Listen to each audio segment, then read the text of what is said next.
You know what? If you can't join them, beat them. Welcome to Watch Mojo's Whatever Happened To. And today we're counting down our picks from the top 10 actors that were in every 2000s teen movie, then disappeared. Number 10. Tom Welling. Back in the 2000s, Welling starred in both Cheaper by the Dozen movies, and if you didn't know him from those, then you probably knew him as Superman. Tom played Clark Kent on Smallville for the show's entire 10-season run. If you did, then be dead. However, when his superhero run came to an end, so too did his time in the spotlight. Since the show ended in 2011, he has continued to work, and he did have a recurring role in the third season of Lucifer. Number 9. Shannon Elizabeth. In a movie where a guy has an intimate moment with a hot apple pie, it would take something amazing to be more memorable. Well, that amazing something was Shannon Elizabeth and the webcam scene in the first American Pie movie. You have seen me. Now it's my turn to see you. Yes, that was 1999, but it launched her into teen movie stardom from the beginning of the 21st century. Elizabeth is still acting, but has lived in Cape Town, South Africa since 2016, and also runs a non-profit animal rescue organisation. Number 8. Eric Von Detten.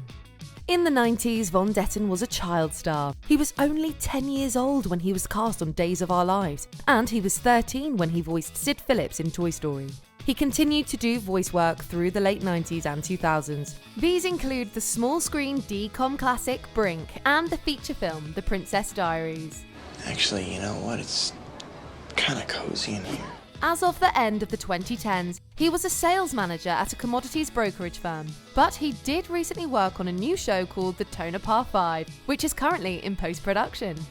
Number 7. Frankie Muniz. In the early 2000s, Muniz's role as the titular Malcolm in Fox's Malcolm in the Middle launched him to stardom and made him one of Hollywood's most bankable teens.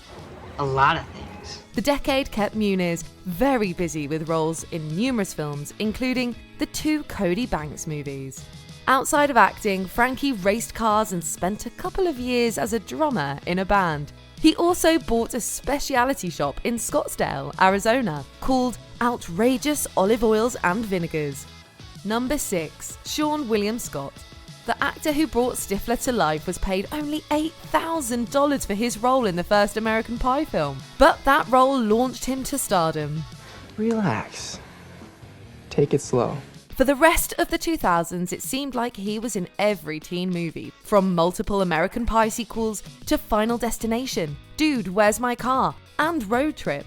While we didn't see as much of Sean in the 2010s, he starred in the 2 Goon movies, the horror thriller Bloodline, and we have heard him quite a bit as the voice of Crash the Possum in a few of the Ice Age movies. Number 5. Josh Hartnett. With his roles in Pearl Harbor and Black Hawk Down, Hartnett made a name for himself in big-budget war movies in the 2000s. If you asked me again, I'd say no.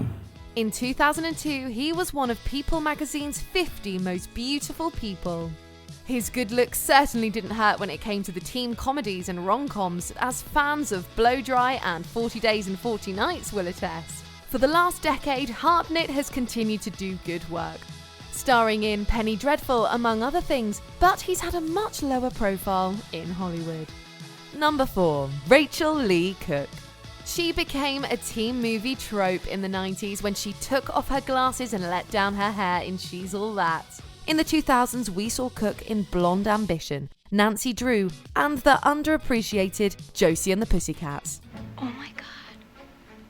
Melody's gonna cry. As she's gotten older, she's left the teen movies behind her, and in the last few years has starred in a number of Hallmark Channel made-for-TV romantic movies. But in August of 2021, you'll be able to see her in the Netflix film He's All That, a gender swap remake of her classic 90s flick. Number 3. Lindsay Lohan. Born in 1986, Lindsay was signed to the Ford modelling agency at 3 years old, starred in The Parent Trap at 12, and was 18 when she reached the height of her stardom with Mean Girls in 2004. We have tickets for this thing. The first half of the 2000s also saw her in Freaky Friday, Herbie Fully Loaded, and Confessions of a Teenage Drama Queen. However, the constant tabloid scrutiny, her stints in rehab, and multiple arrests all led her to lack of work in the 2010s. Number 2. Andrew Keegan. Keegan began his teen screen journey in the 90s on TV shows like Party of Five and in the teen movie reimagining of Shakespeare's The Taming of the Shrew, 10 Things I Hate About You. In the 2000s, it continued with 2 more teen takes on the Bard's work, A Midsummer Night's Rave and O. He has continued to work in the 2010s, but none of the films made much of an impact on people. Number 1. Amanda Bynes. Amanda became a child star in the late 90s on Nickelodeon and used that stardom to launch a very successful movie career that lasted throughout the next decade, starting with 2002's Big Fat Liar and ending with Easy A. In between, she also took top billing in the teen movie hits like She's the Man and What a Girl Wants. However, if you were wondering what movies or TV shows she's been in since 2010, the simple answer is none. Legal troubles and substance abuse led the 2000s teen star to take a hiatus from the business in 2010. My evil stepsister. You've seen Cinderella, right?